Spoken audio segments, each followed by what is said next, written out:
আসসালামু আলাইকুম। আজকে সর্বশেষ সংবাদ জানাবো আমি নুসরাত। প্রথমেই জানিয়ে দেব সংবাদ শিরোনাম। তাঁতি দল নেতাকে কুপিয়ে হত্যার অভিযোগ জামায়াত কর্মীর বিরুদ্ধে। আয়কর রিটার্ন জমার সময় আরও 1 মাস বাড়ল। 10,000 টাকা পর্যন্ত সুদসহ কৃষি ঋণ মওকুফের প্রস্তাব অনুমোদন। সর্বশেষ জানাবো দেশে চলতি মাসে 9 বার ভূকম্পন অনুভূত, কারণ কি? শিরোনাম শুনলেন, এবারে বিস্তারিত। তাঁতিদল নেতাকে কুপিয়ে হত্যার অভিযোগ জামায়াত কর্মীর বিরুদ্ধে। ফেনীর সোনাগাজীতে ইফতারের পর বাড়ি থেকে ডেকে নিয়ে আয়ুব নবী তারিক বয়স 26 নামে এক যুবককে কুপিয়ে হত্যা করেছে প্রতিবেশী একটি পরিবারের সদস্যরা। বুধবার সন্ধ্যা 6:30টায় উপজেলার বাগাদানা ইউনিয়নের গুণগ্রামে ঘটনা ঘটে। নিহত তারেক বাগদানা ইউনিয়ন তাঁতি দলের সাংগঠনিক সম্পাদক এবং গুণগ্রামের কামাল উদ্দিনের ছেলে। পুলিশ নিহতের পরিবার, এলাকাবাসী ও দলীয় সূত্র জানায়, ওই গ্রামের ওয়াহিদুর রহমানের ছেলে স্থানীয় জামায়াত কর্মী নাহিদ তার স্ত্রীকে দীর্ঘদিন ধরে শারীরিক ও মানসিক নির্যাতন করে আসছে। এর আগেও একাধিকবার তাঁতি দলনেতা তারেক বিষয়টি মীমাংসা করে দিয়েছেন। বুধবার সন্ধ্যায় ফের নাহিদের স্ত্রী তার উপর নির্যাতনের বিচার চেয়ে তারেককে ইফতারের পর ওই বাড়িতে ডেকে নেন। তারেক নাহিদ ও তার পরিবারের সদস্যদের মামলা দিয়ে নির্যাতনের শাস্তি দেবেন বলে ভয়ভীতি দেখান। এতে তারেকের সঙ্গে তাদের তর্ক বাধে।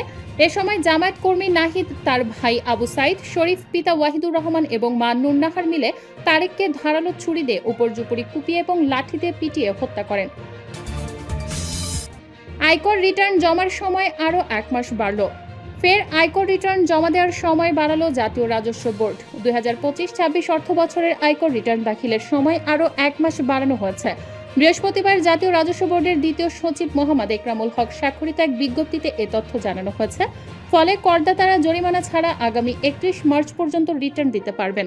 এতে বলা হয়, আয়কর আইন 2023-এর ধারা 334-এ প্রদত্ত ক্ষমতা বলে জাতীয় রাজস্ব বোর্ড জনস্বার্থে সরকারের পূর্বানুমোদন ক্রমে স্বাভাবিক ব্যক্তি ও হিন্দু অবিভক্ত পরিবার করদাতাগণের 2025-26 করবর্ষের জন্য আয়কর রিটার্ন দাখিলের নির্দিষ্ট তারিখ 28 ফেব্রুয়ারি 2026 তারিখের পরিবর্তে 31 মার্চ 2026 তারিখ নির্ধারণ করিল। এর আগেও আয়কর রিটার্ন জমা দেওয়ার সময় 3 দফায় 1 মাস করে বাড়ানো হয়েছিল। সাধারণত আয়কর রিটার্ন জমা দেওয়ার শেষ দিন থাকে 30 নভেম্বর। 10,000 টাকা পর্যন্ত সুদসহ কৃষি ঋণ মওকুফের প্রস্তাব অনুমোদন। নির্বাচনী ইশতেহার অনুযায়ী শস্য, ফসল, মৎস্য, পশুপালন খাতে 10,000 টাকা পর্যন্ত কৃষি ঋণ সুদসহ মওকুফের সিদ্ধান্ত নিয়েছে বিএনপি সরকার। দরিদ্র কৃষকদের সামাজিক নিরাপত্তা নিশ্চিত করা এবং কৃষি খাতের মেরুদণ্ডকে শক্তিশালী করাই এর মূল লক্ষ্য। বাংলাদেশ ব্যাংকের তথ্য মতে, সরকারি বাণিজ্যিক ও বিশেষায়িত ব্যাংকসমূহ এবং বেসরকারি বাণিজ্যিক ব্যাংকসমূহের চলতি বছরের 25 ফেব্রুয়ারি পর্যন্ত সুদসহ কৃষকদের নিকট পাওনা রয়েছে প্রায় 1550 কোটি টাকা, যা এ মওকুফের আওতাভুক্ত হবে। দেশে চলতি মাসে 9 বার ভূকম্পন অনুভূত, কারণ কি? চলতি বছরের ফেব্রুয়ারি মাস জুড়ে বাংলাদেশের ভূগর্ভস্থ প্লেটগুলোতে এক অস্বাভাবিক অস্থিরতা লক্ষ্য করা যাচ্ছে। এই মাসের মাত্র 26 দিনের ব্যবধানে দেশের বিভিন্ন প্রান্তে অন্তত 9 বার মৃদু ও মাঝারি ধরনের ভূমিকম্প অনুভূত হয়েছে। সর্বশেষ আজ দুপুরেও দেশের বিভিন্ন এলাকায় ভূমিকম্প অনুভূত হয়। ইউরোপীয় ভূমধ্যসাগরীয় ভূমিকম্প কেন্দ্র তাদের অফিসিয়াল ওয়েবসাইটে জানিয়েছে, রিক্টার স্কেলে এই ভূমিকম্পের মাত্রা ছিল 3.7। এর উৎপত্তি স্থল ছিল ভারতের সিকিম রাজ্যে, যা বাংলাদেশের সীমান্তবর্তী অঞ্চলের খুব কাছে অবস্থিত।